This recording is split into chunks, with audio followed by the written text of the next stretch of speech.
See,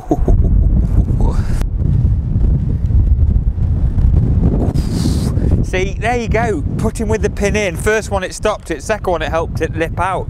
Are you going to be a putting with the pin in like Bryson, or a pin out like me? Clearly that was Furman in the middle. Okay, so this week's news, we've got lots to talk about. The way the rain hasn't lifted, but the embargoes have. Have you been taking the pin out? Lots of new rules coming in for 2019, and Rory's got a new driver. You might want to watch this.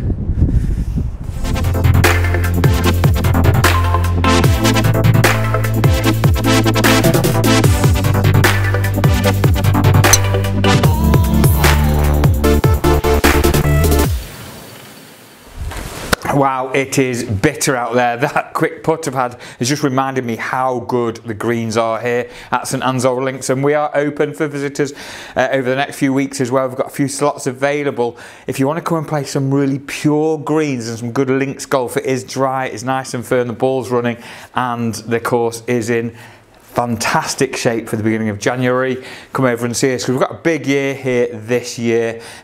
Open final qualifying again, we've got that for the next few years, but also the British Seniors Open is being held at Royal Lytham, and we're holding the final qualifying for that as well. So definitely worth popping over and having a game on a course that is certainly in tip-top condition, and Greg and his team have been doing more work out there, making sure it's going to be in fantastic shape for the very busy year ahead. So I mentioned some embargoes have been lifted. Yes, it's a very exciting time right now. Callaway, the new Epic Flash driver. Epic, that's a couple of years ago, but the new version is the Epic Flash, and TaylorMade's M5 and M6. Yes, we can chat about it now. I saw it a few months ago, and wow, what a product. Looks fantastic, but it's got something very special. It's injected twist face.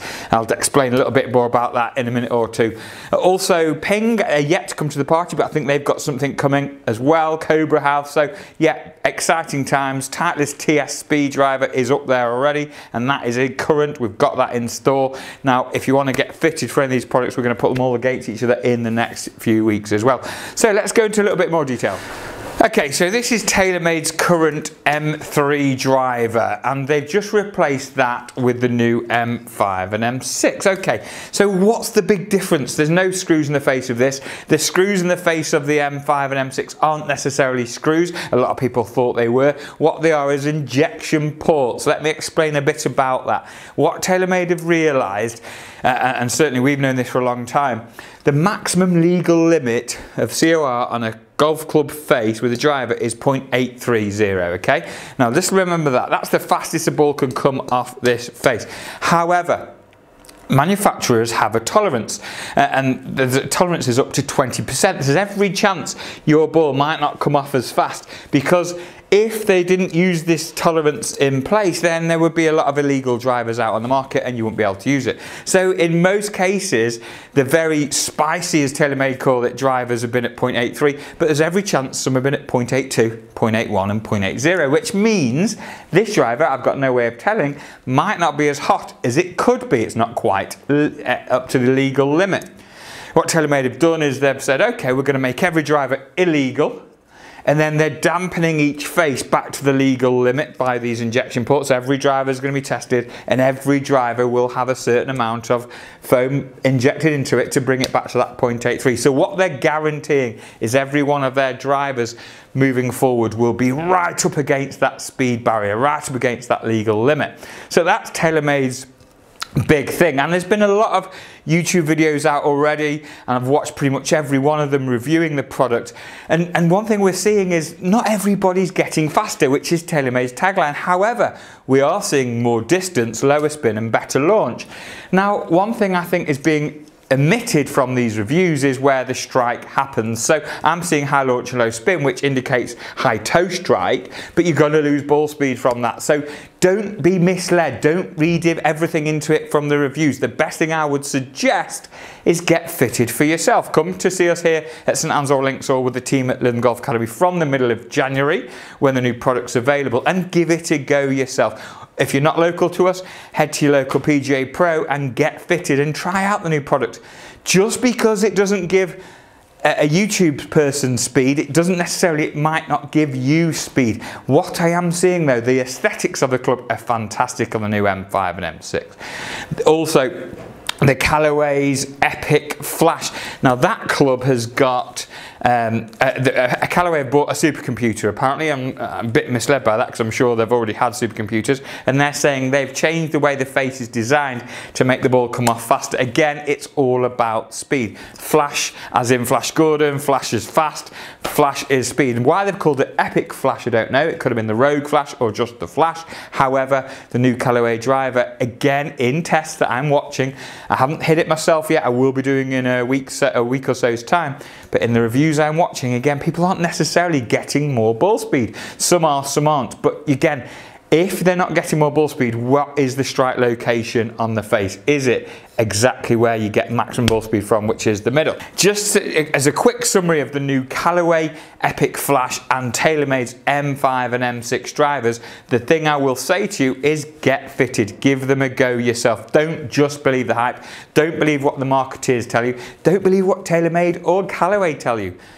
Come and see for yourself. Try it out on good, decent equipment. GC2 HMT, which can tell you exactly where strike is, exactly what the ball is doing, the club face is doing, and see how it compares to your current driver. If it makes a difference, make the change. If it doesn't, stick with what you've got. If it isn't broke, don't fix it. Maybe invest in some coaching instead. And that's my rant over. So yesterday, Xander Schauffele won the USPGA event, holding off Rory with a 62 fantastic course record round. That's how you win a golf tournament. Rory was using the aforementioned M5 driver with a very odd setting, high back toe weight setting, and again, probably just trying to keep that blade open. He's struggling with the hook there, maybe, I'm not sure. Interesting to hear your feedback and comments about that one. But one thing he was doing was hitting it further and hitting it better. Now, is that just he's got stronger? Was he striking it right, or is it anything to do with the club? Like I said, the only way you can tell is by trying it for yourself. As the season's about to kick in, we are doing quite a few demo days, both here and at Lytham Golf Academy, for all the major brands. So make sure you look out for the dates on them, book in, and come along and spend some time with the expert fitters and our coaches to see if we can find you any extra yardage. I will be starting up this Tuesday my supervised practice sessions, again down at Lytham Golf Academy, 7 till 8 in the evening. Everybody's welcome. All you do is you come down, you get your practice balls, and I'll be on hand to give you some tips and help you with your golf swing, give you advice. Also just have a bit of a chat about our plans for the coming year down at Lytham. Here at the Old Links, I've now taken over as a junior organiser. So if you're a junior member watching this, or you're looking to join the club as a junior, give us a shout, maybe comment below, let's get in touch, and we'll help you become part of this golf club moving forward. Thankfully, the club have given me this opportunity, which is great, and we are going to help grow the junior section here at St Anne's Old Links this year. Keep your eye out for our Junior Open, which we'll be hopefully hosting yet again in August, and also quite a few junior tournaments throughout the year. Okay, with all this chat about distance, we are neglecting the most important part of the game that I think will have the biggest impact and effect on your scores, and that's the short game. 100 yards and in. This is my 54-degree wedge. I use this for a lot of shots, probably from about 90 yards and in. And again, when I'm swinging this club, very rarely swing it past shoulder height, giving me full control of the club. Just be careful when you are swinging. Best way to have a look, I've got a patio window behind there. Just get a reflection and see where that club's getting to. If it's getting all the way up there, there's every chance you're going to be losing control of your wedges.